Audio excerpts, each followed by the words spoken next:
Hi, it's Penny Black and Jill Foster here today with your next PB&J card class. Today we're working with our new Christmas stickers called Christmas at Dusk, and I've created an entire set using these stickers, in fact using every sticker on the sheet. So we'll begin with this card here.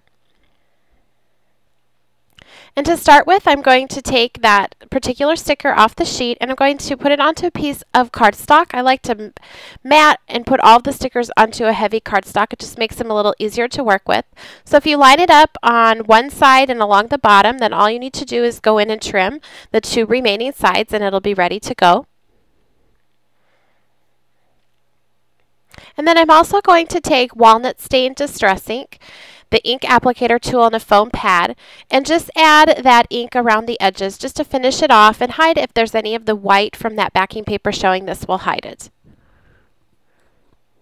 Now I'm going to take that same sticker and put it onto the cardstock, and I'm going to cut out each ornament from this sticker. And whenever I work with the sticker sheets, I always like to have at least two of the same sheet so that I can cut some things out and add some dimension to the cards.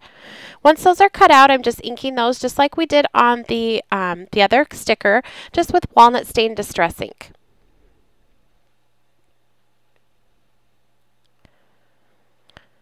Now these are ready to go onto our first panel, so I'm just adding pop dots, and then I will adhere each one onto that panel. It's just a little touch adding this dimension, but it really goes a long ways. And there you can see some of that dimension that creates. Now this is our background, and I'm beginning by inking this with walnut stain distress ink, and I'm only going about 1/3 of the way up, and I don't need to worry about the very edge of this because it will be covered, so if it's not perfectly straight, that's fine. I want this to be really dark, so I'm putting a very heavy layer on, and then I'm actually taking the ink pad and just swiping right over the top and sort of rubbing over that area.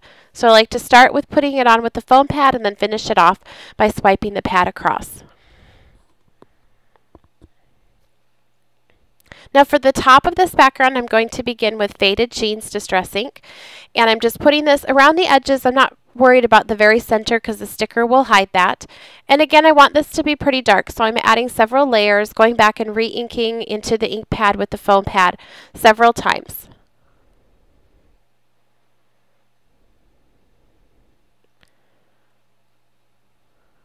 Now because these stickers have sort of a dusk evening look, it's very nice to go over any distress ink colors you use for your backgrounds with just a little bit of brushed corduroy, which I'm doing here. I'm doing it very lightly, and that will tone down any of your background colors to match the stickers. I'm also adding walnut stain around the very edges, not going in as far as I did with the brushed corduroy. And I'll hold that piece in my hand and also add that walnut stain around all the edges. Now this is Penny Black letter background, which I'm inking with brushed corduroy distress ink. And then before I stamp that, I'm going to take a baby wipe and just swipe off just some random areas of the ink so that it sort of goes in and out and only stamps partially and just looks like a very distressed background. And I'm just restamping that there. And doing that technique also makes it so that you don't have to line that up perfectly when you stamp it both times.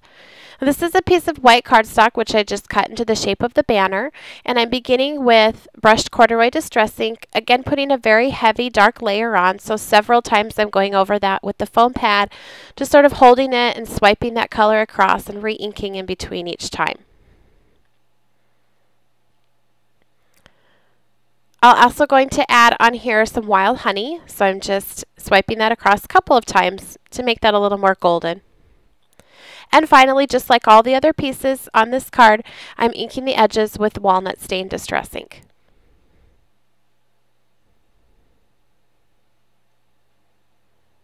Now this is ready to be adhered onto the front of the card, and that also hides where those two colors meet on the background. Now this is our sticker panel. This is the back of that panel, and I'm putting pop dots onto the back and then mount that onto the card. Now with glossy accents, I'll sort of fill up that hole there at the top of each ornament. And then in advance, I've tied 3 bows out of twine, which I'll press right into that glossy accents and hold for a second. It takes a little bit for the glossy accents to set up on the surface of the sticker, but once it does, those will be in there really good and they won't come off. Just hold that for a second, let it set up, and then I'll go back and trim all the excess from each ribbon. Now this is a note card that I've cut from Penny Black Mix and Match cardstock, and I'm just inking the edges again with the walnut stain distress ink. And then because there are so many pieces onto the card that has the sticker, I'm applying my adhesive to the note card. That way nothing gets bent trying to put the adhesive on the back. And I can just press that right onto the note card and it'll be down. Here's another look at that finished card. Now for the next card in this set, I used basically the same layout but switched up the color. So the poinsettias were cut out from a second sticker and popped up onto the main panel. The background, the red background, was inked with fired brick and brushed corduroy distress ink and stamped with the music note background. And the walnut stain is the same along the bottom portion of that card. Now on this card, I used that same combination of blues that we used on the first card we created for the bottom, and the top was inked with wild honey. The sticker was mounted onto a scallop border, and a few punched snowflakes were added to embellish this card.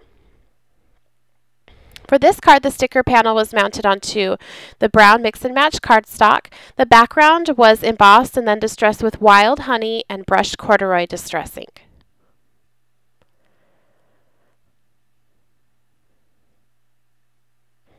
To create the top portion of this card, I used the same blue combination as we did on the first card, only I didn't apply as much faded jeans, so it kept it a little bit lighter.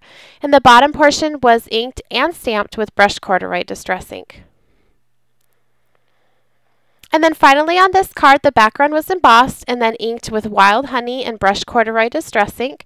The photo corners were inked with brushed corduroy, pressing the pad directly onto the paper, and the sticker is mounted onto cardstock and then popped up on the front.